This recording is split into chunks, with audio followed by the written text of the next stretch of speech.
Bonjour à tous, bienvenue sur Xamcast, le podcast qui parle de Neuchâtel Xamax fait par des fans pour les fans.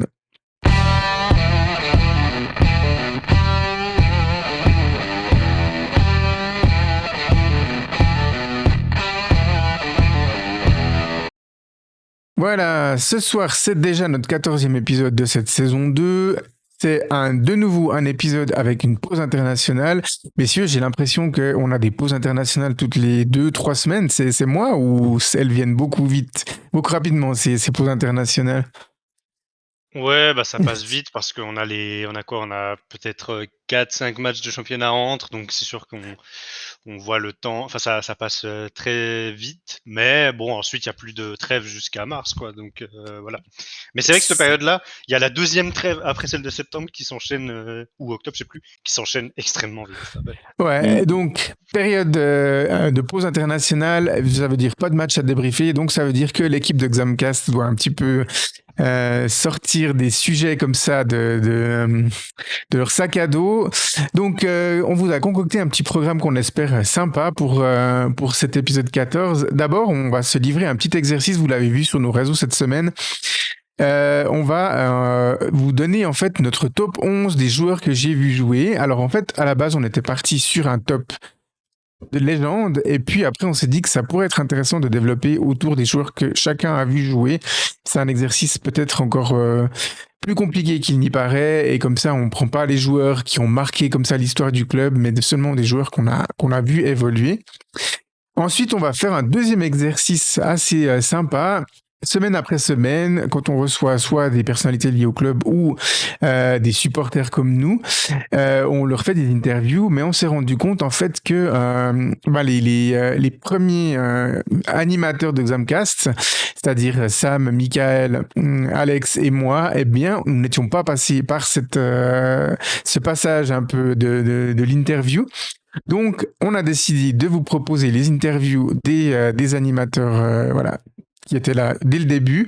Et ce soir, on va commencer par Sam. C'était son idée, donc on va lui rendre honneur ce soir. Et c'est lui qui se présentera un petit peu plus à la communauté xamaxienne. Et puis, comme il y aura un match la semaine prochaine, on va quand même faire le briefing de ce match contre le leader du FC Thun. Voilà, messieurs, je vous propose qu'on passe tout de suite à la première partie.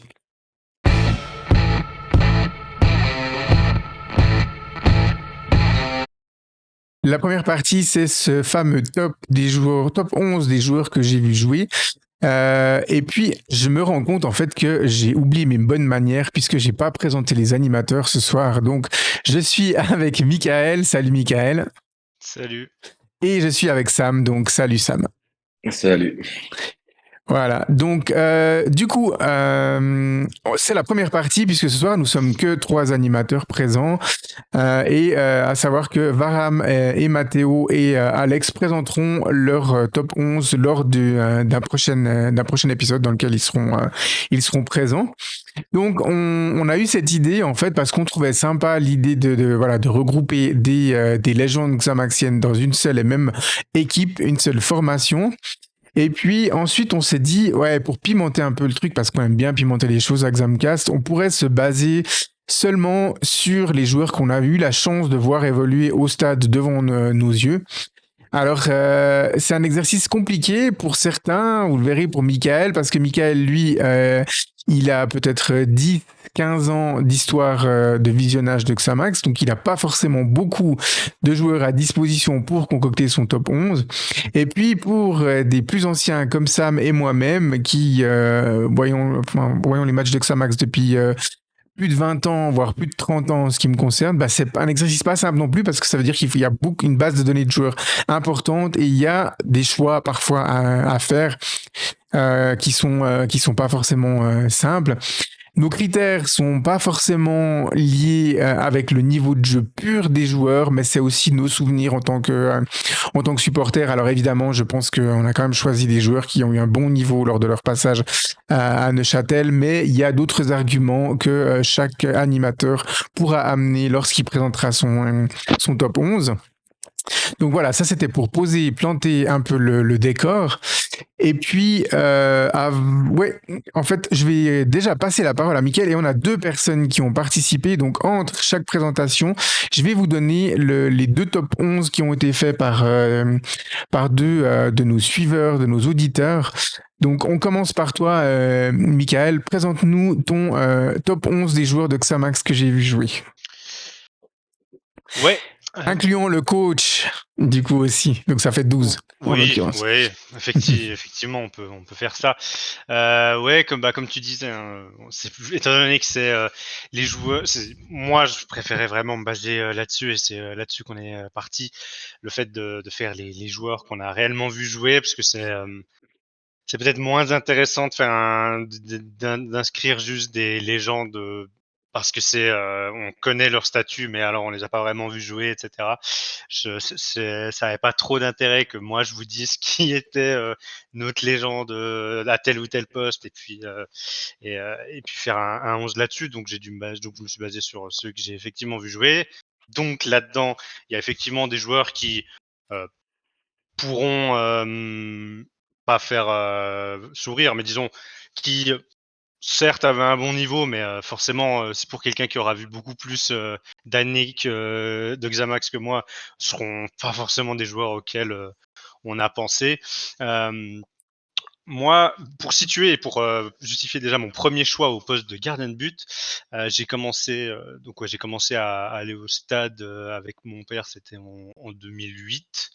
Donc c'est sur cette période-là, même si ensuite mes gros souvenirs datent plus de la période remontée depuis les ligues depuis les ligues amateurs. Donc voilà, moi mon premier joueur, c'est mon gardien, c'est un gardien qui m'a beaucoup plu quand j'étais petit, c'était Luca Ferro.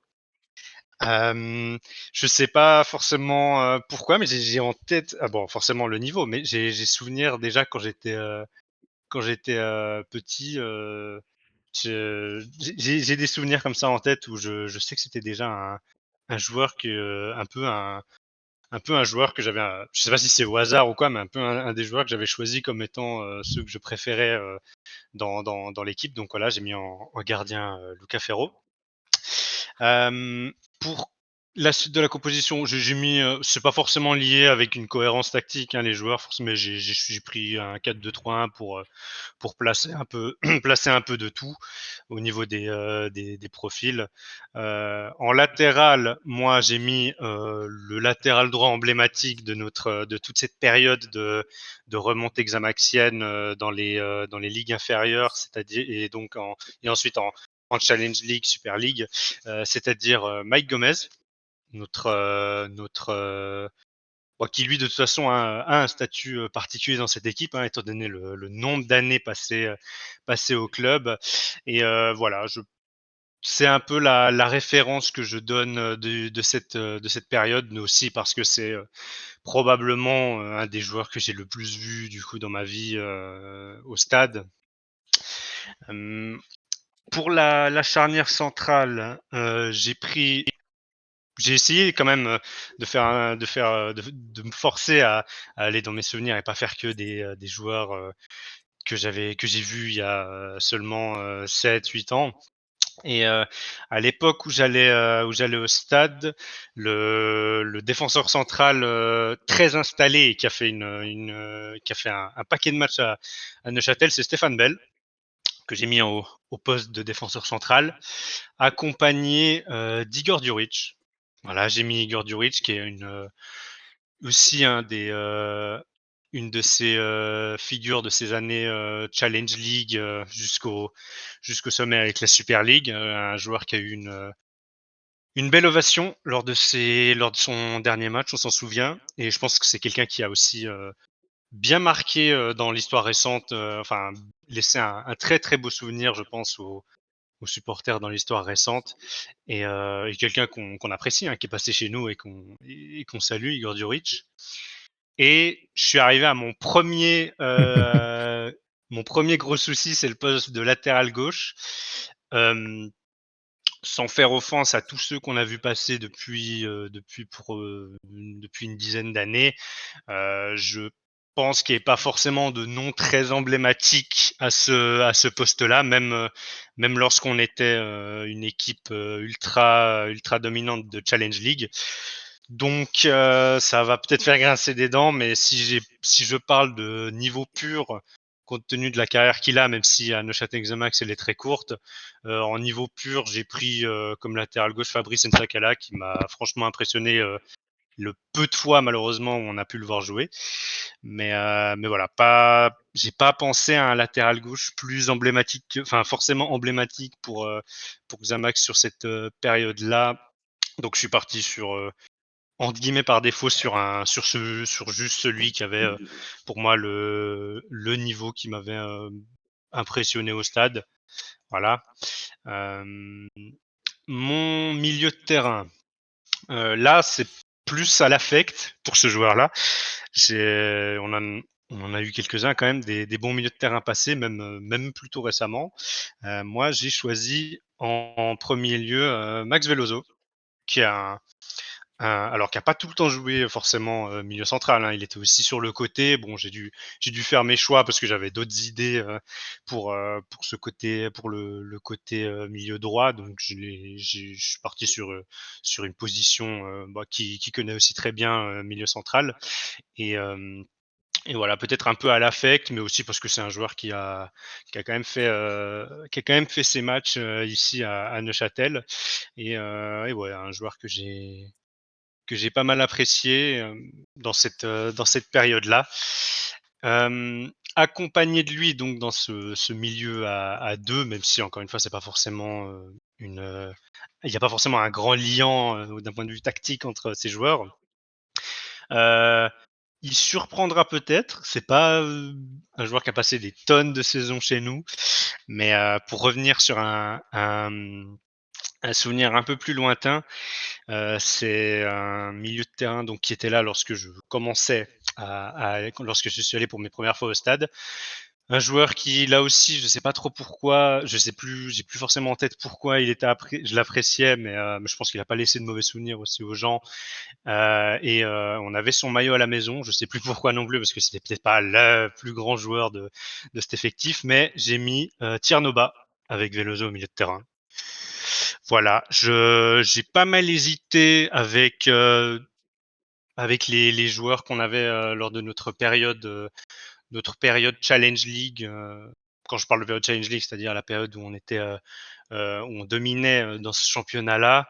J'avais envie d'équilibrer un peu et puis d'essayer de faire un peu l'effort de chercher des joueurs des joueurs un peu plus anciens. Et puis j'ai ce souvenir-là en tête de son maillot, etc. Donc voilà, sans peut-être sans sans avoir des explications extrêmement rationnelles, c'est un joueur qui m'a un petit peu marqué, mais qui de toute façon a pas laissé des mauvais souvenirs lorsqu'il est passé chez nous, même si c'était, je pense 3 saisons, quelque chose comme ça.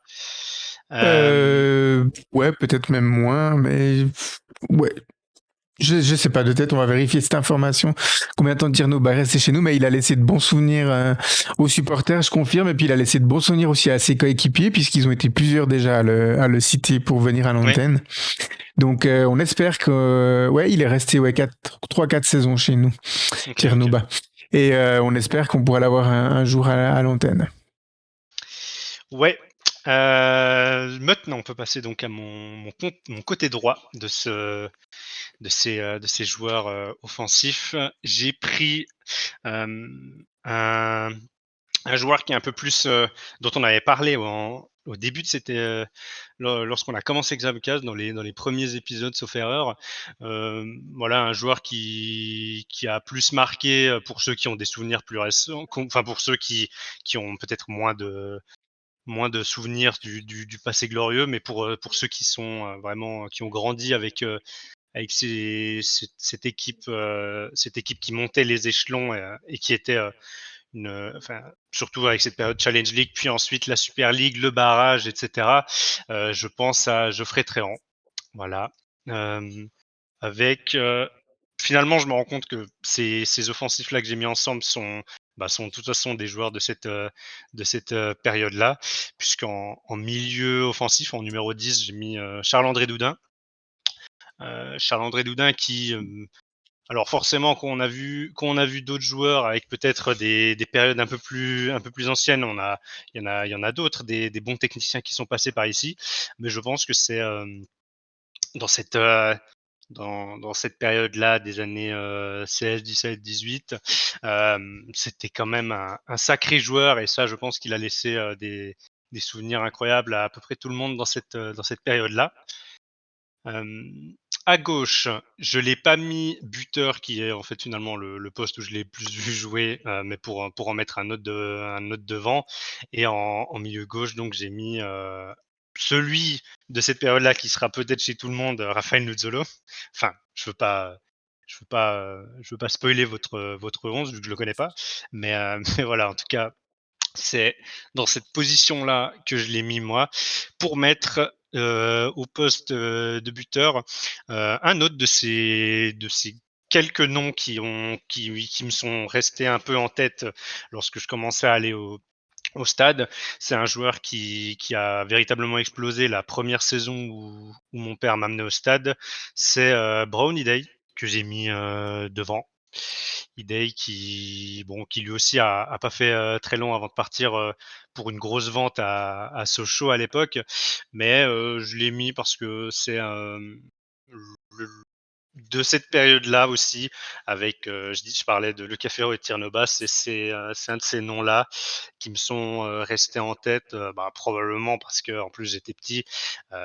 C'est les premières fois que j'allais au stade et c'est quelqu'un qu'on a planté quelques-uns des buts. Donc voilà, tout simplement mes choix. Très bien. Sam, un petit commentaire sur le 11 de Michael. Je trouve que son 11, il est parfait. Ça fait, enfin, pour le laps de temps, il a commencé à venir au stade. Je trouve que c'est un 11 qui tient la route. Ouais, effectivement. Moi, alors, il y a deux joueurs que je me serais attendu à ce que tu mettes dans ton top 11. On se connaît, on commence un peu à se connaître maintenant et je sais que c'est deux joueurs que tu apprécies beaucoup. Je me serais attendu à ce que tu mettes Niki Belloko dans ce Ouais, top. Je pense que ouais, c'est un nom qui est passé dans ceux que tu as envisagés, hein, j'imagine. effectivement pour le milieu de terrain, forcément, surtout pour les noms récents, Niki Belloko, je pense quand même se tient pour une personne qui a vu mon qui a vu Xamax dans le même laps de temps que moi. C'est un nom qui se tient tout à fait pour être un joueur marquant au milieu de terrain. Ouais. Mhm. Et puis, je me serais aussi attendu, et je pense que tu l'as considéré, que peut-être tu prennes comme avant-centre Louis Mafuta. Je sais que tu l'apprécies beaucoup aussi. Ouais, ouais, effectivement, ça aurait tout à fait pu s'entendre. Pour encore une fois, pour une personne qui a vu les années que moi j'ai vues, je l'ai peut-être moins considéré parce que c'était dans une période un peu plus galère. Forcément, il a cartonné, il a largement cartonné dans notre saison de la galère où on se maintient à Chiasso, et puis ensuite une demi-saison avant d'être vendu. Mais pour les bons buteurs qu'on ait eu sur ces années récentes, il défend tout à fait sa place et sa carrière parle pour lui maintenant, puisque c'est un bon joueur de Ligue 2 maintenant. Totalement. Ok, alors avant d'écouter le petit 11 de Sam, je vais présenter le premier de nos deux 11 faits par nos auditeurs. Et là, je vais commencer par vous présenter le top de Gilles. Alors Gilles, lui, il a choisi comme gardien Cormain Boeuf. Ensuite, il a choisi en défense, une défense à 4, Gotardi, Ramsey, Ivanov, Riff. Un milieu de terrain à 3 avec Perret, Stiliquet, Detari. Et puis un trio offensif composé de Adrian Kuntz, Robert Lutti et Rafael Nuzzolo. Il a également mentionné Alexandrov, Osama Hassan et Karl Engel, mais son 11 s'arrêtait à Nutz. Voilà, Sam, j'imagine ça te parle plus à toi qu'à Michael. Il y a quelques noms quand même assez anciens. Qu'est-ce que tu en Même penses de si, son... même s'il y en a certains que j'ai pas vu jouer, ben, j'ai eu des retours de mes parents, grands-parents, donc, ouais, c'est un super bon 11. Ouais, Effectivement, hein, c'est un beau 11 concocté par Gilles, effectivement. Mm. Du coup, Sam, on t'écoute pour présenter le tien de 11. Alors moi, pardon, j'ai opté sur un 4-3-3. Comme gardien, j'ai hésité entre deux. J'ai finalement fait le choix de Jeff Bedenik, qui a bien marqué mon enfance. Au niveau de la défense, j'ai mis Atekame sur le côté droit, suivi de Atuba sur le côté gauche. Et défenseur central, j'ai mis Von Bergen et Bell. Mhm. Au milieu de terrain, c'est plus je dirais un milieu resserré avec Perret et Bignat plus défensif et un Carl Whittle plus offensif. Et niveau de l'attaque, j'ai mis sur le côté droit Varela, Nuzolo sur le gauche, puis Braun en pointe de l'attaque. Ok. Alors, Sam, moi je suis étonné, alors pas par le niveau de Zach, mais t'en as vu passer des latéraux gauche. Pourquoi Zach? Moi, c'est ce qui m'a le plus impressionné jusqu'à maintenant. Peut-être dû à son jeune âge et le talent qu'il a déjà à son âge. Mais c'est vrai qu'il n'y en a pas beaucoup qui m'ont marqué à ce poste-là. J'en ai peut-être oublié, c'est bien possible. Mais... Ouais, j'avais Ouais, envie non, de le on, mettre. on a eu hein, des bons latéraux droits, je pense, au club. Alors après, ça se justifie tout à fait. Hein, il avait un niveau absolument incroyable à TKM, surtout la saison dernière. Donc, je me demandais à quel point il t'avait tapé dans l'œil par rapport à d'autres joueurs à ce poste-là. Donc, euh, donc voilà. Peut-être son jeune âge et puis la technique et la rapidité qu'il a. J'en ai pas vu beaucoup à son âge de notre club qui avait un si fort potentiel vers ses 17-18 ans déjà. Mhm. Tu nous disais que tu avais hésité entre deux gardiens. Qu'est-ce qui t'a fait choisir Jeff au lieu de l'autre gardien, justement? J'ai choisi Jeff parce que je me souviens qu'à cette époque-là, avec mon cousin, on était fan de ce gardien. Du coup, ben, un petit clin d'œil pour mon cousin, j'ai mis Jeff. Ok. Ok. Très bien. Alors, avant de vous présenter le mien de top, je vais vous présenter celui de Thibaut. Thibaut, c'est lui en fait qui a aussi suggéré, quand il a présenté son 11, il a parlé de ceux qu'il a vus au stade. Donc c'est aussi un peu grâce à lui on a utilisé cette méthode-là. Donc Thibaut, lui, il a choisi de mettre au but Lucas Ferro. Ensuite, une défense aussi à 4 de droite à gauche. Omar Ismaël, Kader Mangan, Martin Rueda et, comme toi Sam, Timothée Atouba comme latéral gauche. Et puis ensuite, il a un milieu axial à 2 avec Philippe Perret et Papa Bouba Diop. Un milieu à 3 avec Nuzzolo, Simo et Chasso. Et un attaquant central en la personne de Henri Camara.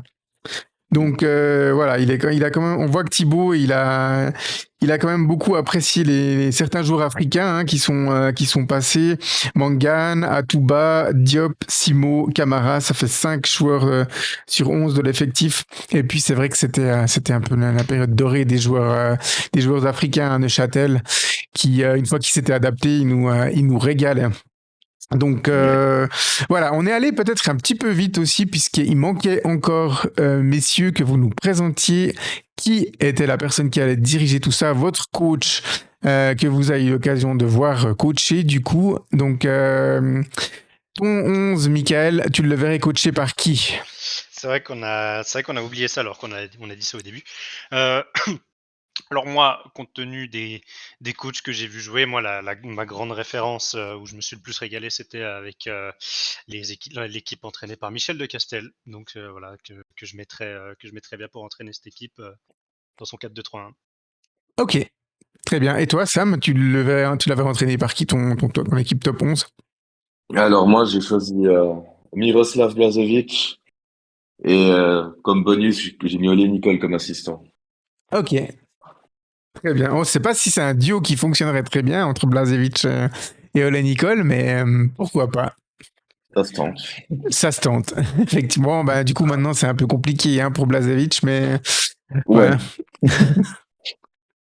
Ok, alors moi je vais vous présenter le mien de top 11. Alors en fait, j'ai dressé une liste de plein de joueurs et puis ensuite j'ai réduit à 22 joueurs, deux par poste. Et puis ensuite j'ai dû faire des choix. Donc peut-être que je vous dirai, non, je vais vous dire en fait entre qui et qui j'ai hésité pour chaque poste. Donc, alors, on commence par le poste de gardien de but. Alors, moi, j'ai évidemment choisi comme gardien Joël Corminboeuf, puisque j'ai eu la chance de le voir évoluer pendant pas mal d'années. Et puis, c'est quelqu'un qui a eu déjà une énorme carrière, non seulement à Neuchâtel Xamax, mais qui a eu les honneurs d'être sélectionné en équipe de Suisse, qui a réussi à s'expatrier en tant que gardien de but à l'étranger, alors qu'à l'époque, il y avait encore très peu d'étrangers qui pouvaient jouer en même temps sur le terrain. C'était avant l'arrêt Bosman, et puis les clubs ne faisaient pas forcément le choix de prendre un gardien étranger. Donc pour toutes ces raisons, j'ai choisi Joël Corminboeuf. Je l'ai choisi au détriment de Lucas Ferro. Lucas Ferro, moi je l'ai adoré, je le lui ai dit quand il est passé, tout le monde le lui a dit quand il est passé à l'antenne chez nous. Il avait un niveau de jeu incroyable, mais c'était aussi un caractère, une personnalité comme on en a rarement eu à Neuchâtel. Un guerrier, un battant, un motivateur, un provocateur. Enfin, c'était un provocateur dans le bon sens du terme, mais le cauchemar de nos adversaires. Donc voilà pourquoi j'ai hésité entre ces deux-là. Au niveau du poste de latéral droite, j'ai hésité entre un très ancien et un très récent. Finalement, j'ai choisi plutôt le très ancien. J'ai choisi Guerino Gottardi dans mon top 11 et j'hésitais avec Mike Gomez. Alors, c'est des souvenirs évidemment diamétralement opposés. J'en ai de nombreux et d'excellents, de récents par rapport à Mike Gomez. Ils sont plus anciens par rapport à Guerino Gottardi, mais c'était quand même un joueur juste incroyable avec ses cheveux longs à l'époque. Sur son côté droite, il mangeait tout le monde. Et puis après Neuchâtel, il a fait une superbe carrière à la Lazio de Rome. Et puis il m'a vraiment laissé des souvenirs de fou. Et puis, voilà, Mike Gomez, je devais le mentionner parce que lui aussi, il avait un très bon niveau de jeu, mais aussi une fidélité à toute épreuve au niveau du club, une longévité, et on n'oublie pas son record de matchs consécutifs disputés dans le monde du foot pro suisse qui force le respect. Au niveau des défenseurs centraux, j'en ai pris 4 et puis j'ai dû faire un choix. Alors les deux que je n'ai pas gardés sont plutôt anciens, c'est Andy Egli et Kader Mangan. Voilà, Mangan, c'était un joueur incroyable. Alors, il a joué dans le milieu de terrain, il a joué en défense centrale chez nous, mais j'ai choisi de le garder un peu dans ce poste de défenseur central. Et puis, je l'adorais à l'époque, Kader Mangan. Et puis voilà, j'espère aussi qu'on pourra l'avoir à l'antenne, même si avec son agenda actuel au niveau du Racing Club Strasbourg, c'est compliqué, mais on espère pouvoir l'avoir un jour à l'antenne. Andy Egli, c'était le prototype suisse du joueur suisse-allemand de l'époque. Enfin, à l'époque, il faut savoir qu'on n'avait pas forcément beaucoup de joueurs suisse-allemands qui venaient jouer à Xamax. Et puis, Andy Egli, il avait déjà une bonne carrière derrière lui avant de venir à Neuchâtel. Il est plutôt arrivé en fin de carrière chez nous. Mais c'était une tronche, quoi. Vraiment, sur le terrain, il imposait le respect, et puis il avait une présence vraiment sur le terrain qui m'avait impressionné. Ouais, c'était son avant-dernier club. Il a joué chez nous, puis ensuite à Servette. C'était la première fois qu'il venait jouer en Suisse romande après une carrière aussi en Allemagne. Donc voilà, Andy Egli. Mais je devais choisir quand même les deux autres. Le premier, c'est Stéphane Anchaud. Voilà, lui, alors il était en début de carrière, évidemment, chez nous, mais il avait déjà, ça laissait présager vraiment la carrière qu'il allait faire. Il avait vraiment été incroyable lors de son passage à Neuchâtel. Et puis, ensuite, il a confirmé tout ce qu'on pensait de lui lors de son passage à Neuchâtel, avec une magnifique carrière qu'il a menée, si je me trompe pas, par Hambourg, Blackburn, Liverpool. Il est passé par le Celtic Glasgow aussi, avant de revenir au Blackburn Rovers. Donc voilà, une magnifique carrière de joueur pour Stéphane Henchoz. Et puis à ses côtés, j'ai choisi d'aligner un joueur que j'adorais à l'époque. C'était aussi le joueur préféré de ma maman. Alors c'était pas pour les mêmes raisons évidemment, mais c'était Annie Ramsey. Ma maman, elle le trouvait juste très très beau, Annie Ramsey. Mais en plus d'être très beau, c'est vrai, il avait un niveau de jeu incroyable. Les joueurs égyptiens à l'époque, ils n'étaient pas légion à faire carrière en Europe et encore moins en Suisse. Et quand Annie Ramsey est arrivé chez nous, c'était pas simple pour lui de faire son trou, de faire sa place. Mais il l'a superbement fait. Et puis, Ramsey, c'était pour moi l'alliance parfaite entre l'élégance et la rigueur et la rigueur aussi au niveau défensif. Et voilà, il m'avait vraiment, vraiment beaucoup, beaucoup impressionné. Pour le poste de latéral gauche, alors là, je peux que plus voyer ce que tu disais avant, Michael. C'était très très compliqué d'aller chercher un latéral gauche référence sur ces dernières années. Et là, j'ai dû replonger dans mes anciens souvenirs. Et puis, ça s'est joué entre Walter Fernandez, que j'ai malheureusement pas sélectionné, mais lui, j'avais d'excellents souvenirs sur son côté gauche aussi. Il était capable de faire des excellents centres, un latéral aussi très rapide, très très offensif, mais qui faisait aussi un bon boulot au niveau défensif. Mais moi, le joueur qui m'a marqué à ce poste-là, il n'est pas forcément resté très très très longtemps chez nous. Il a fait une belle carrière avant et après Neuchâtel. C'est Thierry Bonalaire.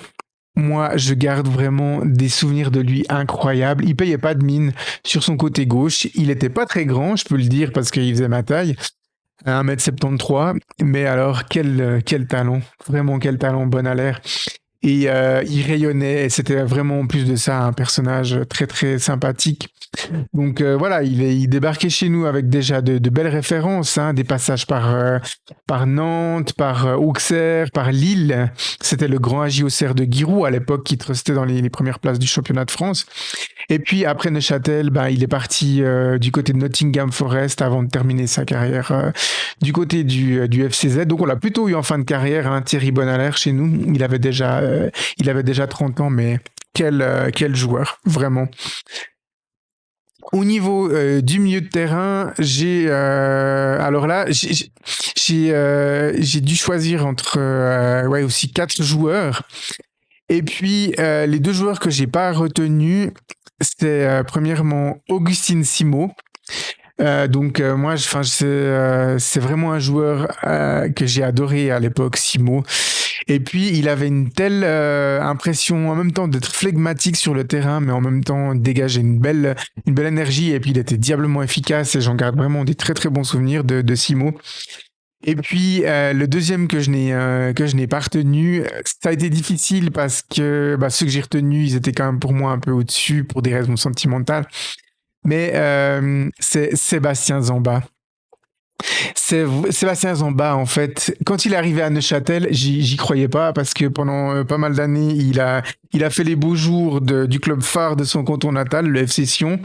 Il a été décisif dans la conquête du titre par les Cédunois. Et puis, à l'époque, mais encore maintenant, d'avoir des joueurs qui transitent de Sion directement par Xamax, c'était pas forcément imaginable. Donc, quand il a débarqué chez nous, j'étais comme un fou. Et puis, il a démontré un très bon niveau de jeu chez nous. Sébastien Zamba a aussi un amour du maillot xamaxien, même si il gardait quand même ses attaches au FC Sion et au Valais, mais il a prouvé aussi que on était capable d'avoir plusieurs clubs auxquels on tient, à qui on a l'amour du maillot et puis qu'on donne tout quand on porte ce maillot-là.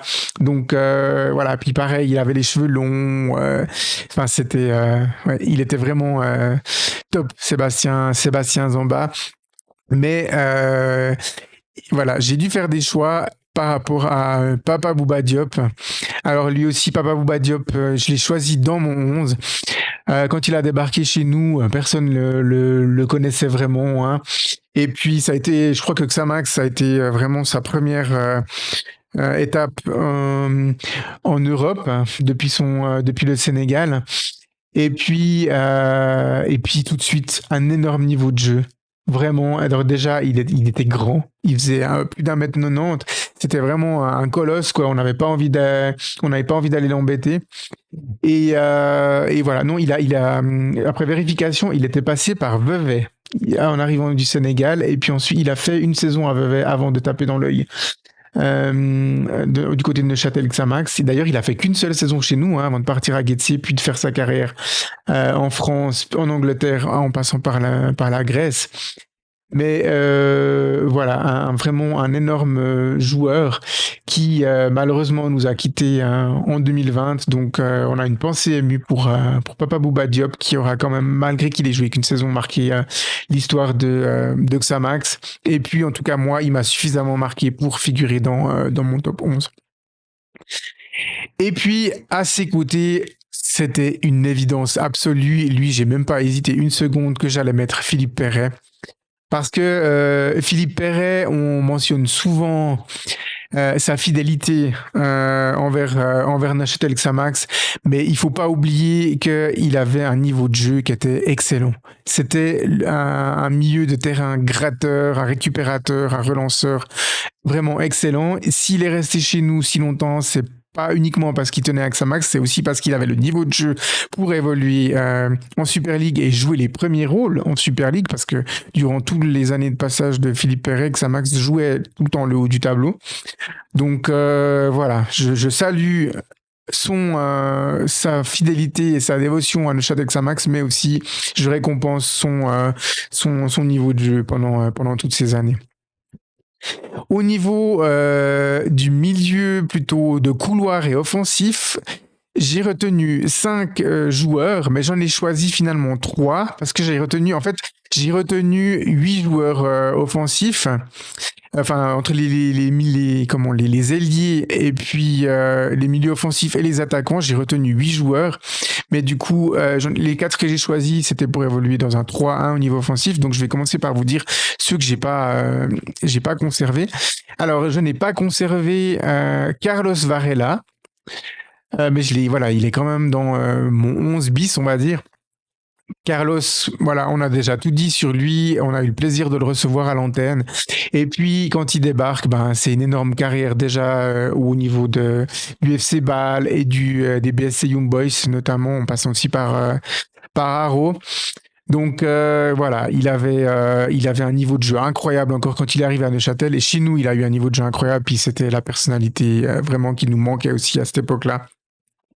Pour on l'espérait, voilà, ramener Xamax dans les sommets du football suisse. On était sur quelques années un petit peu de galère, donc je sais pas si tu te souviens, Sam, mais quand on a appris l'arrivée de Varela chez nous, on était comme des fous, je pense, les supporters de Xamax. Ouais, c'est comme si on signait une star, en quelque sorte. Ouais, c'est clair, c'était un signal très très positif à ce moment-là. Et puis joueur de couloir gauche que je n'ai pas gardé, c'est André Wiederkehr. Alors c'est un choix qui va peut-être vous paraître un peu bizarre, mais André Wiederkehr, moi, sur son couloir gauche, les cheveux roux, courts, il payait pas de mine comme ça, mais il avait aussi un sacré niveau de jeu. Et puis, il est resté quand même pas mal d'années chez nous. Il avait un bon niveau de jeu. Et puis, voilà, il a porté le maillot xamaxien, je dirais minimum pendant 3 voire 4 saisons. Ouais, il est arrivé chez nous en 95, reparti en 98 et il est revenu en 2001 jusqu'à 2004, pardon, du coup. Donc voilà, deux passages à Neuchâtel. Donc moi, il m'a suffisamment marqué pour que voilà. Mais voilà, je pouvais pas le garder par rapport aux autres joueurs. Et puis après, il y a 2 attaquants que je n'ai pas retenus. Le premier, c'est Adrian Kunz. Moi aussi, je l'adorais à l'époque, avec ses cheveux blonds et puis son magnifique français, mais avec un accent vraiment fédéral, bien suisse-allemand. Et puis voilà, j'adorais le voir évoluer, Adrian Kunz. À l'époque où il était chez nous, c'était vraiment un super joueur. Et puis le deuxième que je n'ai pas pu retenir non plus par rapport aux autres, c'était Alexandre Ray. Moi, pareil, quand il est arrivé chez nous, il était aussi un peu au sommet de sa carrière, Alexandre Ray. Donc, c'était surprenant de le voir débarquer chez nous à Neuchâtel. Et puis, voilà, parce qu'il avait déjà sa carrière du côté de Sion, de Servette. Il avait déjà gagné le championnat, il avait déjà gagné des coupes. Il était passé par le FC Bâle à l'époque aussi. Donc voilà. Et puis il est resté pas mal d'années chez nous, une belle fidélité aussi à Alexandre Ray, donc il méritait que je le mentionne. Mais du coup, les 4 joueurs offensifs que j'ai choisi de garder. Alors, sur les couloirs, vous les mettez à droite ou à gauche, comme vous voulez, parce qu'ils ont joué quelques saisons ensemble et puis ils permutaient souvent. Le premier que j'ai choisi, c'est évidemment Geoffrey Tréant. Pour les mêmes raisons que pour toi, Michael, hein, parce que Geoffrey Tréant, il a marqué l'histoire du club sur 2 matchs très très emblématiques. On les a déjà mentionnés maintes et maintes fois, ces 2 matchs. Mais au-delà de ça, j'aimais son esprit combatif, son esprit vraiment à jamais baisser les bras. Quelles que soient les circonstances du match, Geoffrey, il était là, il courait quand il était sur le terrain, il donnait tout pour le maillot, pour les coéquipiers. Et puis voilà, on a eu la chance de le recevoir à l'antenne et il a confirmé l'impression qu'on avait de lui, c'est-à-dire en plus d'être un très bon joueur, c'était aussi une personne très très très sympathique et très accessible. Donc pour moi, il méritait amplement sa place dans mon top 11 des joueurs. Et puis sur l'autre côté, eh ben j'ai choisi évidemment Raphaël Nuzzolo. Lui, on pouvait pas ne pas le mettre dans ce 11. Raphaël Nuzzolo, il incarnait tout ce qu'on adore chez un joueur, je pense. La fidélité, le niveau de jeu incroyable. On a dû avoir besoin d'une faillite en fait pour voir Raphaël Nuzzolo quitter Xamax avant sa retraite, mais sans ça, on peut être quasiment certain qu'il aurait fait comme Philippe Perret, probablement toute sa carrière à Neuchâtel, si il n'avait pas reçu encore à un moment ou l'autre une offre de l'étranger qu'il n'aurait pas pu refuser. Je pense que Raphaël Nuzzolo, il y aurait une offre de l'Italie, il aurait peut-être réfléchi à 2 fois.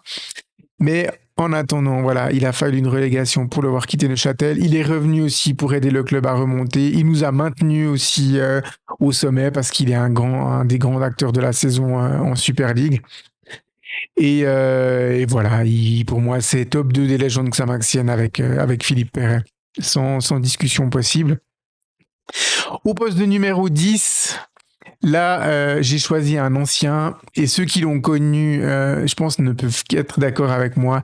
C'est Laios Détari. En fait, on a eu beaucoup de très bons joueurs qui ont pu jouer à ce poste de numéro 10. Vous avez mentionné, messieurs, Charles-André Doudin, Charles Huitel dans ce rôle-là.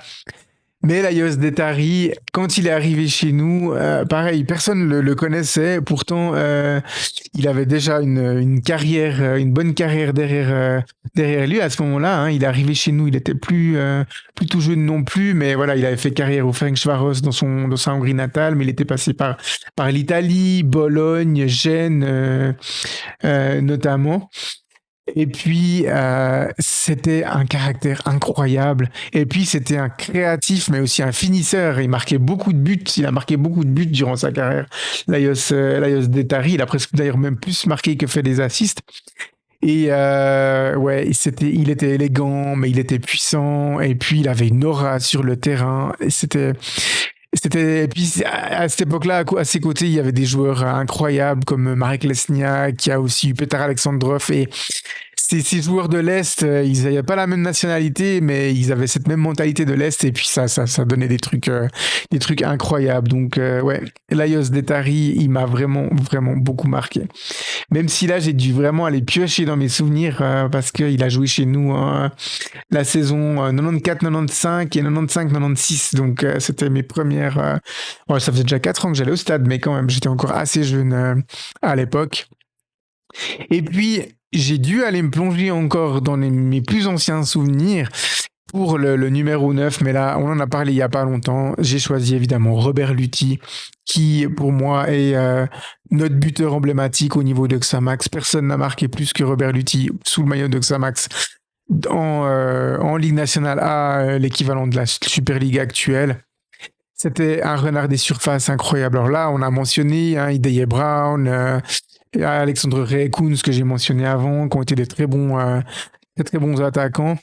Mais Lutti, ça reste quand même pour moi, au niveau de l'histoire de Xamax, un cran au-dessus. Donc voilà, du coup j'ai parlé beaucoup, donc je résume: Corminboeuf, Gotardi, Ancho, Ramsey, Bonalaire, Perret, Diop, Tréant, Detari, Nuzzolo, Lutti, voilà mon 11. Et puis au niveau du coach, j'ai hésité entre ces deux anciens. Alors j'ai beaucoup apprécié Michel Decastel et Miroslav Blažević à l'époque, mais j'en ai retenu deux autres. Alors celui qui n'a pas passé le cut, c'est Roy Hodgson. Lui, il n'a pas fait long chez nous, il a plus marqué en Angleterre et puis au niveau de notre équipe nationale. Mais voilà, quand il est passé par Neuchâtel, il n'a pas eu des débuts faciles, mais une fois que ça a commencé à bien tourner, c'était vraiment un coach incroyable. Et puis, j'ai évidemment, sans surprise, choisi Gilbert Gress. Comment ne pas mentionner le seul entraîneur qui a amené Xamax à gagner le titre de champion de Suisse? Je crois que on se rend pas compte de la chance qu'on a eue à l'époque d'avoir un entraîneur comme Gilbert Gress, qui était un des tout meilleurs entraîneurs français, on va pas dire au monde, mais en tout cas français. Et puis, quand il était venu déjà comme joueur chez nous, avant d'être entraîneur-joueur, c'était un plus incroyable. C'est quelqu'un qui a marqué l'histoire de Xamax, mais qui a marqué aussi l'histoire du football suisse et du football français. Donc voilà, puis vous l'aviez entendu dans l'interview de Joël Corminboeuf, qu'on salue aussi, que il avait des méthodes d'entraînement bien particulières, mais du coup qui étaient diablement efficaces. Donc voilà pour cette séquence-là. Ça suscite quelques commentaires, messieurs. Juste pour dire, et ça force le respect et ça montre la performance de ce joueur, Nuzzolo, il a marqué aussi bien les plus historiques que Enfin, c'est une référence pour les supporters les plus historiques comme pour ceux qui suivent le club depuis même après moi, même pour ceux pour qui ça ferait que une dizaine d'années. Je pense qu'il a fait l'unanimité chez tout le monde, quoi, même pour ceux qu'on a vu passer des joueurs. Donc ça force aussi le respect. Oui, et ça montre sa longévité. Déjà, lui, en tant que joueur, c'est surtout ça, hein, puisqu'il a traversé quand même les époques. Il a commencé tout début des années 2000, et puis il a terminé en 2023 sa carrière sportive. Donc voilà, Rafael Nuzzolo, qui a été épargné par les longues blessures et qui a pu traverser comme ça 3 décennies différentes en ayant un très très bon niveau de jeu. Donc ouais, ça, effectivement, je suis d'accord avec toi, ça force le respect. Voilà. Ok, alors messieurs, on clôture provisoirement cette séquence et puis on se réjouit des présentations de nos collègues lors de prochains épisodes. On peut passer à la partie suivante.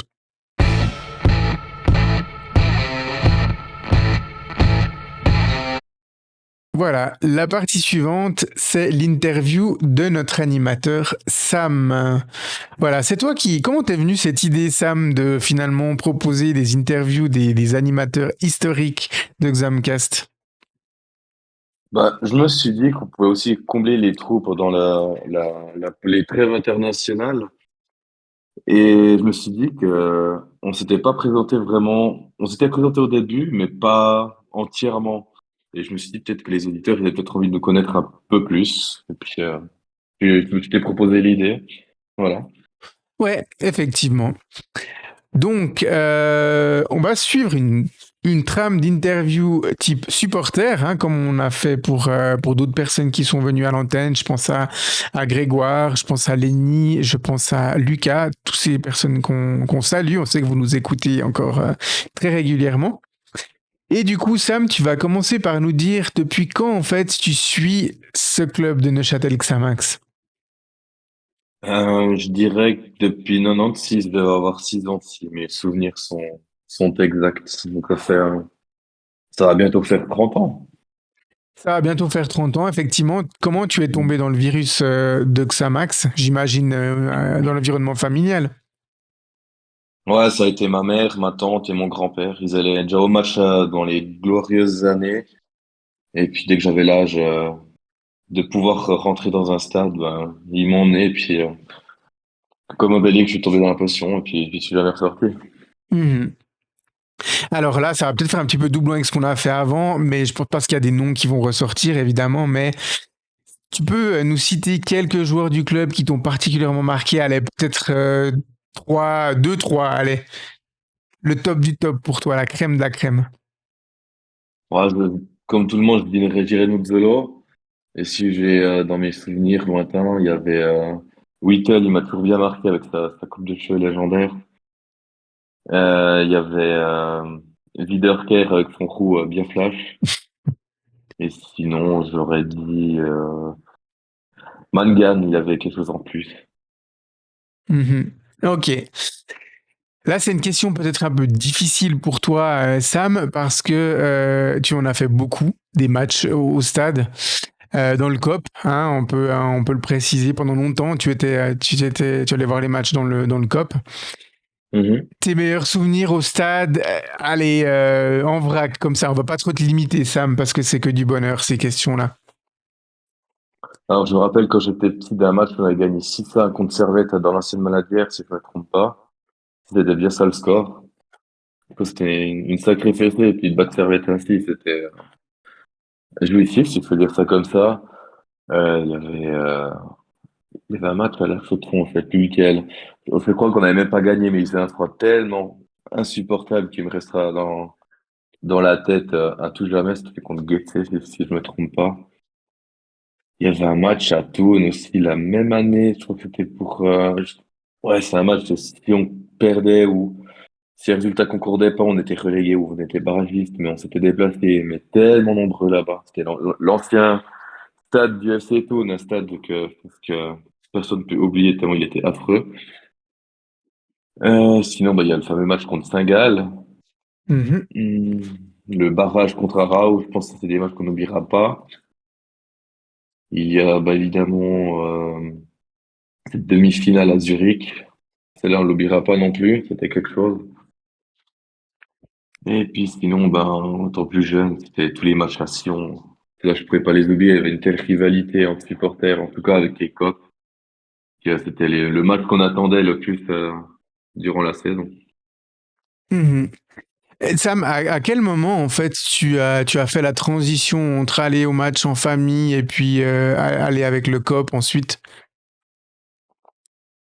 Bah, disons que ma famille n'y allait plus beaucoup, parce qu'elle était de ma mère ou bien de ma tante, même mon grand-père. Et puis j'ai essayé de voir comment c'était dans le COP, et puis ça m'a plu, et puis j'y suis resté. Voilà. Ouais, ok. Alors Sam, en plus d'être fan de Xamax, tu es un grand fan de football de manière générale, hein, tu consommes beaucoup de médias liés à ce sport. Donc à part Mhm. Neuchâtel Xamax, est-ce que tu es fan d'autres clubs, que ce soit en Suisse, en Europe ou dans le reste du monde? Alors, il y a le Paris Saint-Germain. Ça date de bien avant les Qataris, si je préfère préciser. Ouais, Je tu fais préfère- bien. je préférais le PSG d'avant quand même, c'était mieux. Et puis sinon, ben, je suis un grand fan de Liverpool et des clubs que j'accroche bien. Il y a Sunderland et puis récemment, il y a Wrexham, petit club gallois qui gravit les échelons d'Angleterre que je suis un peu aussi. Ok. Pourquoi c'était mieux le PSG avant, Sam? C'était moins moderne, puis il n'y avait pas toute cette thune qui brassait. Si on avait fait, qui devait avoir un transfert, c'était pas dans la facilité, puis fallait se batailler pour obtenir quelque chose, alors que maintenant, tu mets quelques millions et puis t'as à peu près ce que tu veux, quoi. Le Ça Parc fait, des ça Princes, fait moins. c'était autre chose aussi. C'était quelque chose aussi, ouais. Disons que c'est un lieu touristique maintenant. Ouais, Ouais. c'est ça. Ils ont même fait une chambre d'hôtel dans le Parc des Princes. Tu peux louer une chambre et puis tu peux regarder le match puis dormir la nuit. Ah, voilà. C'est le foot, hein. C'est ça. Ouais, ouais. Et du coup, tes joueurs préférés hors Xamax, que ce soit à l'époque ou des joueurs qui jouent encore aujourd'hui, cite-nous quelques noms, Sam. Alors, je vais citer celui qui m'a fait aimer le foot, c'est Ronaldo Nazario, R9. Ouais. Son jeu m'a fasciné. En 98, quand j'avais déjà 8 ans, j'avais déjà un match de Xamax, mais c'est là que j'ai eu le gros déclic pour ce sport. C'était presque toute la génération brésilienne. Il y avait Cafu, Ronaldinho. C'est vraiment des joueurs qui m'ont particulièrement marqué. Il y a David Beckham aussi, Van Nistelrooy, on va citer Zidane aussi, c'était quand même quelque chose. Roberto Carlos, Paul, Nedved, Del Piero, enfin, je peux en citer tellement. Ouais, ok, que des beaux noms, que des beaux noms. Ah ouais. Maintenant, si on revient un petit peu sur plus sur toi, quand on te dit, je vais te poser en fait des questions qu'on pose aussi à nos invités. Quel est le premier nom qui te vient en tête quand on te dit Xamax? Occhinetti. Mhm. Ouais, tu as eu l'occasion de le rencontrer en vrai, Gilbert Facchinetti, Sam, à l'époque ou pas? Alors, je l'ai déjà croisé sur l'esplanade de la Maladière, et puis une fois, quand j'ai fait, j'étais à la protection civile, j'avais une mission dans le home où il était, puis on avait pu échanger un petit peu à ce moment-là. Mhm. Ok. Sam, les auditeurs de Xamcast et nous-mêmes, on connaît maintenant une de tes passions, hein, celle pour la photographie. Tu pourras Ouais. bien évidemment en parler, savoir comment c'est venu, mais en plus de la photographie, est-ce que tu as d'autres passions en dehors du football? Alors, j'ai une passion qui m'est venue durant le Covid, c'est les randonnées. Et ça colle bien avec la photographie en plus, mais j'adore marcher dans les montagnes, découvrir des lieux, pas si faciles d'accès, mais pas dangereux non plus, mais découvrir, des lieux où tu es un peu coupé du monde, c'est une passion que j'adore. Sinon, il y a une passion qui colle aussi avec ça, c'est tout ce qui se passe avec les États-Unis, rien de politique, mais tout ce qui est paysage, un peu l'histoire, voilà. Hmm, ok. Et puis ta passion de la photographie, Sam, raconte-nous comment c'est venu. Alors, elle est venue de mon beau-père, qui était photographe lui-même, et il faisait des photos tellement incroyables, je me suis dit, waouh, pourquoi je l'essayerais pas? Et puis un jour, il m'a donné quelques techniques, comment bien cadrer, ou bien comment rendre un petit objet embellisse une photo. Et ensuite, j'ai essayé, et puis j'ai accroché directement. Hmm. Et puis on le précise, on te fait une petite pub, Sam, pour nos auditeurs. On peut te louer hein, pour des prestations photographiques, c'est juste. Exact. Ok, donc si voilà pour tout événement, baptême, mariage, enterrement de vie de garçon, divorce, voilà enterrement, si vous voulez, si vous voulez, voilà avoir les prestations de Sam, n'hésitez pas. Ta page Instagram, c'est par là qu'on peut te contacter, hein, Sam. Exactement, ouais. Je fais juste pas les mariages encore. Juste pas les mariages. Ok, peut-être ça va venir. Pardon. Donc dis-nous toi les prestations que tu fais comme ça, c'est plus simple. Alors, les baptêmes pour les enfants, enfin, les baptêmes catholiques, j'en ai fait deux, donc du coup, pourquoi pas continuer? Je fais les shootings solo au couple ou pour l'attente d'un enfant de événement. Sinon, après, je fais aussi beaucoup pour les paysages. Ou je pourrais aussi me tenter pour une entreprise, donner quelques clichés pour leur site. Je peux mettre tenter par ça aussi. Mhm. Ok, rappelle-nous ta page Insta pour te suivre pour des activités photographiques. Alors, c'est samsawyer.picture, mais on vous le mettra sur la story Camcast. Ce sera peut-être plus simple. Ouais, peut-être, si j'oublie pas. Mais oui, oui, on va mettre effectivement en grand le lien du compte Instagram de photographie de Sam pour lui faire de la petite pub. Sam, maintenant, là, les questions traditionnelles pour nos invités. Pour toi, quel est le numéro de la personne la plus célèbre de ton répertoire téléphonique? Euh, Pascal Tuberbulaire. Ouais. Oui, oui, tu l'as eu, effectivement. On spoil un petit peu là. Hein, il t'a filé directement son numéro. Alors, on attend toujours sa venue à l'antenne. Mais comme vous le savez peut-être ou pas, Pascal Tsubi travaille pour la FIFA, je crois, hein, Sam. Ouais, exact. Il Ouais, est ouais. en Donc, voyage constamment. c'est ça. Il est jamais là. Il est jamais chez lui. Donc, c'est compliqué de l'avoir. Mais il t'avait directement donné son numéro quand tu l'avais contacté. Donc, Mhm. voilà. Ok. Trois personnes que tu aimerais entendre à l'antenne de Xamcast. Alors, tu sais ceux qu'on a déjà eu ou pas. Donc, voilà. Ouais, plus ou moins. On va rester sur des joueurs ou bien? Tu fais comme tu veux. Ça peut être Euh, ça peut être des gens que tu as connus au stade, des amis, ça peut être des gens de ta famille, peu importe. 3 personnes que tu vas entendre. alors, un joueur, je l'ai cité avant, pourquoi pas Timothy Atuba, Mhm. éventuellement.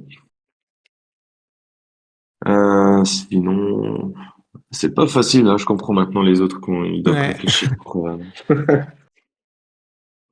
Surtout qu'on commence à Euh, en avoir eu de plus en plus des invités. Pour les premiers, c'était assez simple, hein, mais maintenant, ça commence à ouais, s'enchaîner. effectivement. C'est une bonne question, ça. J'avais pensé à un de mes frangins aussi. Ok. Je sais pas encore lequel, mais pourquoi pas un d'eux. Et Ouais, sinon, il les nomme pas, il prend pas de risques comme ça, il en vexe pas, hein, c'est bien, t'as raison, c'est stratégique. comme ça, j'ai encore l'embarras du choix. C'est ça. Et sinon, quand j'aurais dit un des deux Égyptiens de l'époque, mais à mon avis, ils parlent pas français. Donc, je vais partir peut-être sur quelqu'un d'autre. Oui, Van ben, ce serait Bergen? l'occasion de faire un épisode d'Examcast en anglais pour notre communauté anglophone. Pourquoi pas? Mais là, tu te mouilles, t'en choisis un des deux ou pas? Non, non, je vais voir. Je sais plus si on l'avait cité. Van Bergen. Pourquoi pas, hein. Stephen Allez, Bergen, c'est oui, oui, il vrai. y a plusieurs personnes l'ont déjà cité. Alors Stephen Bergen, je désespère pas de l'avoir à l'antenne un jour. Je suis sûr que quand il aura plus un poste ou placé dans un club en Suisse et qu'il aura plus de disponibilité, il viendra volontiers à l'antenne. Je me fais pas de doute là-dessus et ce sera vraiment un bel invité parce que il a eu une très très belle carrière, hein, ça c'est clair. Donc on se réjouit d'avoir Stephen Bergen à l'antenne. Ok, Hmm. très bien. Et puis là, tu as quelques secondes pour t'adresser directement à nos auditeurs, Sam, du coup, pour conclure ta petite interview. Alors, premièrement, ben, merci d'écouter déjà le Xamcast. Ça fait super plaisir. Et même dans ces moments pas faciles que le club passe, parce qu'évidemment, c'est un peu les montagnes russes niveau résultats, prestations. Ne lâchez rien, il y a bien un moment où ça va tourner en notre faveur. Peut-être ce sera dans 60 ans, mais gardez la foi. Voilà. Ouais, ouais, bah, dans 60 ans, on sera peut-être encore là. Si, enfin, vous serez encore là. Moi, je sais pas. J'aurai 101 ans, donc, voilà. On Ça fera verra. beaucoup d'épisodes quand même, Ça hein. fera beaucoup d'épisodes. Oui, Une saison. on sera déjà à la saison 63, hein, donc, Ouais, on espère. Ok, bah merci beaucoup Sam. J'espère que tu as apprécié ce petit exercice. C'était ton idée, donc si tu l'as pas apprécié, tu t'en prends qu'à toi-même. Et puis, Non, c'est et sympa. puis, voilà. La prochaine fois, on verra qui de Michael, Alex ou moi se collera à ce petit exercice. Voilà, merci beaucoup Sam. Et puis, on passe à notre dernière rubrique.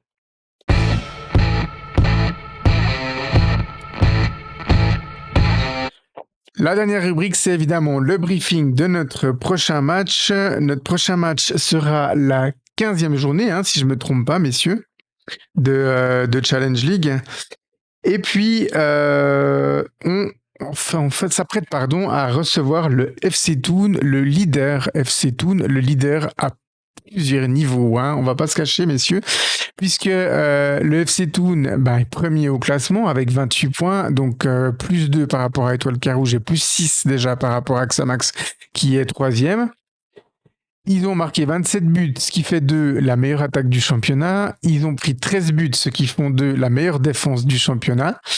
Ils restent sur une assez bonne trend. 3 victoires consécutives ont suivi une défaite et un nul. Leur dernier match, c'était le match au sommet à l'Ashtokorn Arena où ils ont battu et par conséquent doublé au classement Étoile Carouge. Le FC Thun est derrière le FC Haro la deuxième équipe à l'extérieur avec 3 victoires, 3 nuls et seulement une seule défaite. Au niveau des statistiques, les 4 leaders statistiques sont Declan Fritz qui a déjà marqué 6 buts depuis le début du championnat. Mark Gutbub qui a marqué 5 buts et délivré une passe décisive. Valmir Matoshi en est à 3 buts et 2 passes décisives. Et Fabio Fer a distillé 4 passes décisives. Au niveau de Neuchâtel Xamax, ça a peu bougé par rapport à la dernière journée, puisqu'on a marqué qu'un but. Donc, le seul changement, c'est Hussein Touati qui a délivré sa 4e passe décisive du championnat. Il reste toujours la 2e gâchette mais il était égalité avec Pascal Onyekashi, mais maintenant il prend seul la deuxième place avec ses 7 points, et toujours derrière Shel Kim Demachai et ses 6 buts et 5 passes décisives. Et puis, au niveau des joueurs suspendus et blessés, alors là, c'est presque la seule bonne nouvelle, on va dire, de ce petit briefing, c'est que Declan Fries, meilleur buteur du club, sera suspendu. Il a pris son 4e carton jaune contre Étoile Carouge. Et puis, on a Tebili qui avait fait un bon début avec Toon à son arrivée depuis Sochaux. Et puis, il est blessé pour toute la première phase du championnat. On ne le verra pas avant la reprise. Du côté de Xamax, un seul joueur suspendu pour le prochain match, c'est Michael Gonçalves, malheureux sur l'action du penalty à Vaduz en prenant en plus le carton jaune, qui a donc écopé de son 4e carton jaune. Et puis, Roland Dongo et Salim Benseguir seront toujours très très probablement absents pour ce match, où on peut dire sûr à 100% parce ils sont pas de retour à l'entraînement. Salim Benseguir, je crois qu'il a repris un peu la musculation, mais voilà, il est encore bien évidemment pas prêt à jouer sur le terrain. Alors, le sentiment général avant la venue du FC Thun à la Maladière, messieurs. Je sens Michael déjà un peu soupirer.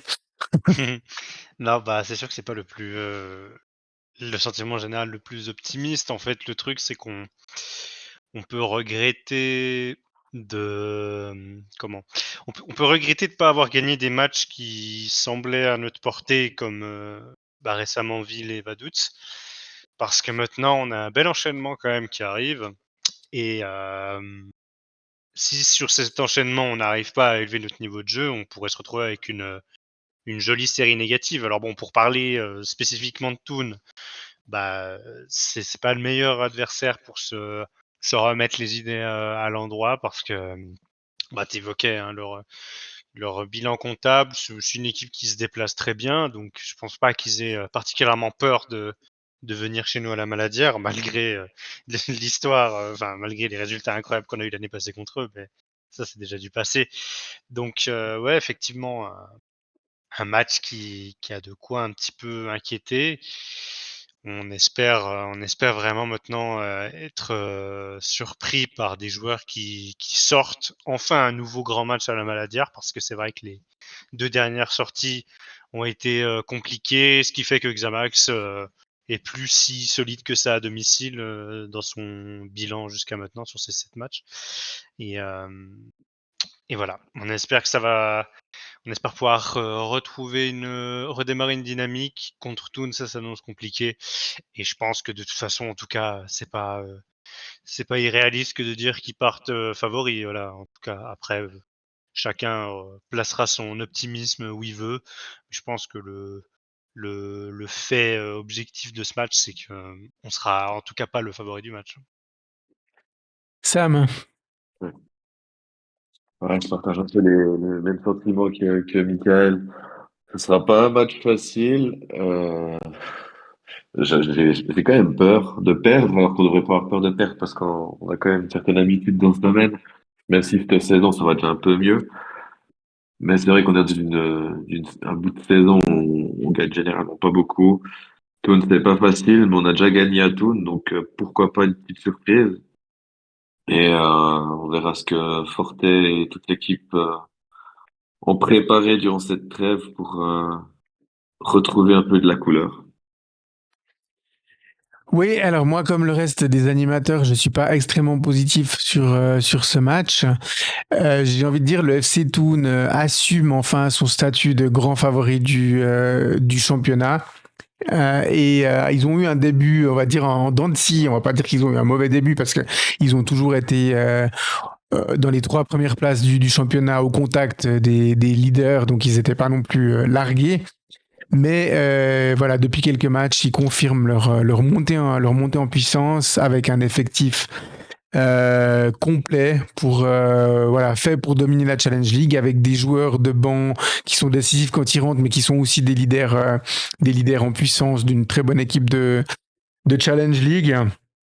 Donc voilà, ils marquent maintenant passablement de buts. C'était pas le cas au début, mais ils ont commencé à carburer. Ils ont une bonne défense dès le début du championnat. C'est très difficile à contourner. C'est actuellement la seule équipe qui a pris moins d'un but par match dans un championnat où il y a beaucoup de buts qui sont marqués quand même, et par conséquent beaucoup de buts qui sont pris aussi. Donc voilà, une solide défense pour le FC Thun. Et puis ce qui est inquiétant, c'est que voilà, ils arrivent dans une phase où ils sont enfin bien lancés et il y a rien qui dit que voilà, on va pouvoir les arrêter sur ce match-là. Notre histoire récente montre qu'on a évidemment plus de difficultés à jouer contre des équipes qui défendent bien. Alors c'est un peu une la palissade au football, et quand l'équipe adverse défend bien, on a plus de difficultés. Mais on a beaucoup plus de difficultés à développer un jeu face à une défense compacte et bien organisée, comme celle du FC Thun. Et puis voilà, défensivement, il y a contre Vaduz, on n'a pas fait un mauvais match, même si ça s'est joué sur de la malchance et puis une grosse erreur individuelle, mais le reste du temps, on a assez bien contenu la défense de Thun, et quand on n'a pas pu les contenir, Mirakic a livré la marchandise. Donc voilà, je pense pas que ça va être non plus porte ouverte où on va prendre une grosse déculottée, mais on part vraiment évidemment pas favori de ce match. Et puis je pense que les clés de ce match, et c'est ce qui nous a manqué au match aller à la Stockholm Arena, ce qui nous a manqué aussi à Vaduz, c'est retrouver une efficacité offensive, parce que on avait beaucoup salué en début de saison, Michael, que Xamax était à nouveau une équipe de football qui n'avait pas besoin de se créer énormément d'occasions pour les mettre au fond. Mais là, malheureusement, depuis quelques matchs, la tendance s'est de nouveau un peu inversée.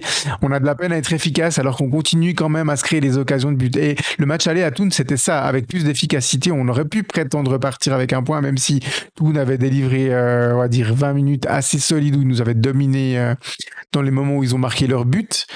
Mais voilà, avec plus d'efficacité, on aurait pu repartir avec un point de la Stockholm Arena sur le dernier match, comme on aurait pu repartir avec les 3 de Vaduz. Oui, c'est sûr qu'en ce moment, ce qui cloche, c'est pas forcément le fait de se créer des occasions, mais plutôt de les conclure.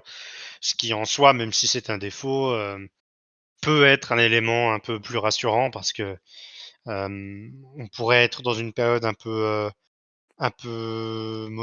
morose, où on n'arrive juste plus à jouer. Au final, dans tous les matchs, on aurait pu avoir des éléments qui font inverser la tendance, même lors de la déculottée contre Ville. Donc, bien sûr, on se crée quand même des occasions. Ça reste un élément qui peut apporter une certaine, enfin, un facteur un peu rassurant. Maintenant, bien sûr, il va falloir réussir à refaire tourner ce momentum qui est plus tout à fait en notre faveur par rapport à la concrétisation des occasions, parce que il y a quand même les joueurs, on n'a pas arrêté, enfin, sur ce début de saison, on encense beaucoup nos attaquants. Il y a quand même des joueurs pour les finir ces actions, donc c'est vrai que ça reste un point qui est à noter. On peut inverser aussi la tendance avec ça, parce que les performances sont quand même, il y a quand même de loin pas tout acheté à chaque fois. Non, mais Michael, on peut quand même s'attendre à ce qu'on n'ait pas 14 corners et 17 tirs au but lors de ce match contre Thun. Ah, Je c'est sûr. pense que Thun ne va pas nous laisser attaquer, on va dire, comme on pu le faire Vaduz ou Bellinzone ou Ville, nos 3 derniers adversaires. On peut s'attendre à ce que Ville serre un petit peu plus derrière pour mieux nous contenir et nous rendre inoffensifs. Et ouais. Bah, c'est sûr qu'il y a une équipe beaucoup plus complète en face tout ce qu'il y a dans la ligue à peu près. Donc, ouais, bien sûr, le facteur de l'efficacité, de cette capacité à pas avoir besoin d'une dizaine d'actions pour en mettre un, il est d'autant plus notable dans un match comme ça, hein, ça c'est clair. Aussi sur une chose, c'est que par rapport à ce match, mais globalement la dynamique actuelle, bon, quand on en a parlé, vous savez que moi je parlais pas forcément de monter, même si j'attends quand même, avec l'effectif qu'on a, j'attends l'équipe haut au tableau, mais je parle pas forcément de monter, parce on n'en est pas favori, donc c'est plus par rapport à ça. Maintenant, si l'équipe, même si moi je parle pas forcément de ça, si l'équipe a envie de prétendre à ce genre de place, ou en tout cas de vouloir faire la course le plus longtemps possible par rapport à ça, ce qui serait, je pense, une saison qui laisserait globalement de bons souvenirs si on est sur ce niveau de performance à fréquemment, semaine après semaine, y croire, quitte à ce qu'à un moment ou à un autre, ça tienne plus. Si on veut vraiment être dans ce wagon-là, on est dans une période charnière, hein, parce que avec ces 2 défaites d'affilée, on pourrait avoir à un moment donné un duo qui se détache. Donc ouais, pas le plus facile de dire de se relancer face aux favoris et face aux premiers, mais c'est vrai qu'à un moment, si l'équipe souhaite vraiment jouer dans ce wagon-là et être considérée comme ce genre d'équipe-là, et pas une équipe de la deuxième zone, disons 4, 5, 6 éventuellement, c'est sûr qu'il va falloir redémarrer la machine très vite avant même la trêve de Noël. Donc ça commence probablement ce soir aussi. Donc voilà, c'est aussi pour ça que ce match c'est pas qu'il m'emballe pas, mais peut-être m'inquiète un peu dans le sens où je qu'on le veuille ou non, c'est un moment un petit peu charnière et on n'est pas dans notre meilleure période. On attend bien sûr d'avoir de bonnes surprises. Oui, c'est un match, effectivement. Si on le gagne, on garde le peloton de tête en ligne de mire. Mais on doit commencer à regarder derrière nous aussi, hein, puisque le FC Oui, Haro n'a qu'un point de retard et le FC Vaduz 2. Donc Vaduz se déplace à Nyon, Haro reçoit le FC Ville, donc on peut très bien se retrouver cinquième. Mais alors le classement n'a pas beaucoup d'importance à ce stade-là parce que tout reste très relativement serré. Il faut toujours relativiser la position dans laquelle on se trouve au classement. Mais quand même, pour les joueurs, quand à une journée on se fait doubler par 2 adversaires, ça peut aussi, voilà, un peu, voilà, se dire, mais voilà, là, nos prestations sont moins bonnes. Et puis c'est les adversaires qui étaient à, j'ai pas fait les calculs, mais je pense qu'Aro et Vaduz, à un moment, ils étaient bien à 7-8 points de nous, hein, donc bien sûr, mais c'est un ouais, bon indicateur. C'est un bon indicateur des des tendances. différentes dynamiques hein, et des tendances, oui.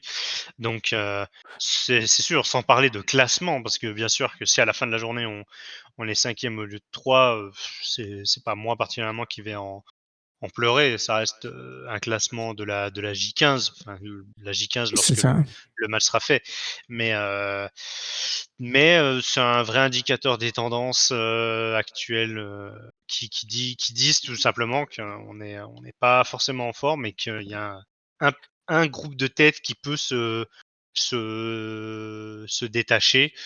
Donc voilà, c'est juste pour dire que si on a vraiment envie d'être, sans même parler de monter, d'être une de ces équipes-là, une de Mm. ces équipes dans cette discussion, c'est bientôt le moment, ouais, pour pas se faire distancer. Très clairement, il peut y avoir, au vu des résultats, 2 wagons qui se détachent, hein, puisque si Haro bat Ville, bah, Ville resterait à la 6e place avec ses 18 points. Vaduz en s'imposant à Nyon, voilà. On pourrait avoir un premier wagon qui inclut Thun, Carouge, Xamax, Haro et Vaduz, et puis un deuxième wagon avec les 5 autres restants. Mais il faut pas exclure non plus le Stade Lausanne-Ouchy qui est invaincu hein, depuis 5 matchs, même s'il y a beaucoup de matchs nuls, hein, mais quand même, il reste après un début de championnat compliqué, il reste sur des bonnes performances. Donc, ils ont Ouais, aussi la capacité à remonter petit à petit au tableau, le Stade Lausanne. oui, il y a du Donc, mieux, ouais. voilà, ça pousse, on va dire, derrière nous. Et puis devant, ils vont pas nous attendre. Hein, ils vont prendre le train.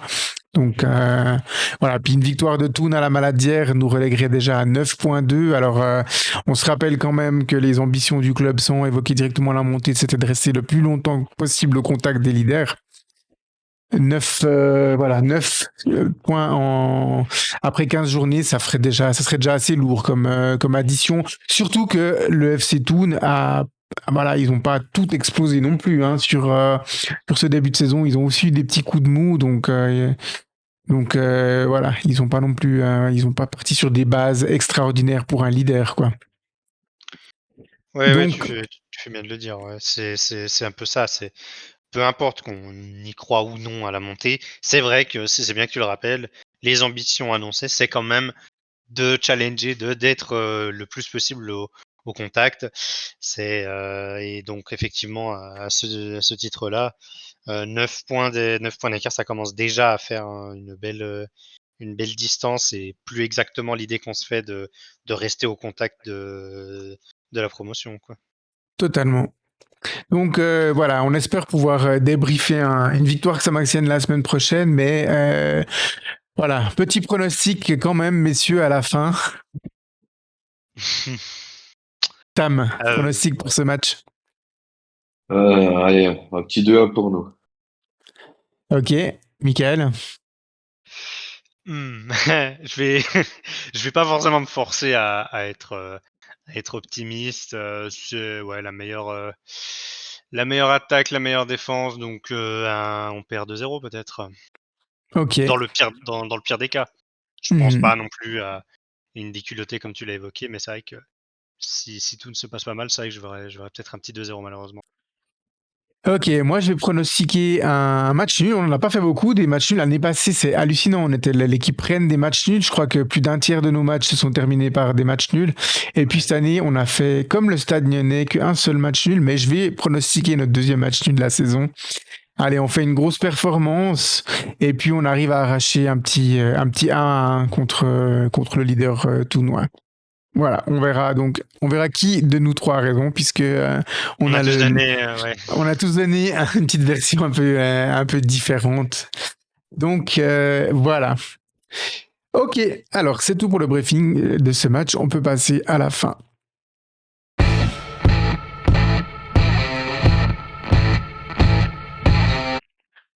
Alors, j'ai pas grand-chose de plus à vous dire pour la fin de cet épisode, si ce n'est de, comme d'habitude, vous remercier pour votre écoute semaine après semaine, que ce soit sur le podcast ou sur nos diverses interviews. Je devrais monter l'interview du mois la semaine prochaine, donc elle ressortira dans le courant de la semaine. Vous l'avez vu sur nos réseaux, nous sommes allés à la rencontre de Johan Epito.